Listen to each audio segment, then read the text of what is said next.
hagués estat molt bé que haguéssim pogut gravar les converses. Nosaltres justament vam demanar-ho, com sabeu, en aquesta última etapa.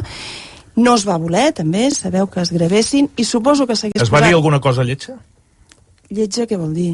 Lletja. Per nosaltres és lleig, per exemple, que no es vulgui que el sistema públic sigui netament, el sistema de sanitat sigui netament públic, però vaja, això és la lletjor que trobem nosaltres com a molt en les Però converses. alguna cosa d'Israel?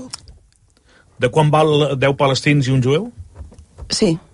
Ai, mare meva. Sí. Us van dir això? Ens van dir que el cap d'un israelita val 10 caps palestins. Molt desagradable, molt racista, prefereixo no... Nosaltres érem els palestins. Qui va dir això és un ximple.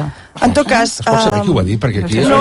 Perdó, és que s'han marrat tots. No tinc ganes. Saps què passa? Que aleshores... Deixa'm acabar, deixa'm acabar. Deixa'm acabar, un segon. No, hauríem de saber qui és el que ha dit aquesta ximpleria. És igual, és un ximple. Val, perfecte. Aviam, Jana. Això es va dir i nosaltres ni ens vam aixecar de la taula, ni vam titllar de racista qui ho havia dit, ni vam, en tot cas, s'hagués pogut comprovar si s'hagués gravat aquestes converses qui era bel·ligerant amb qui i qui no ho era.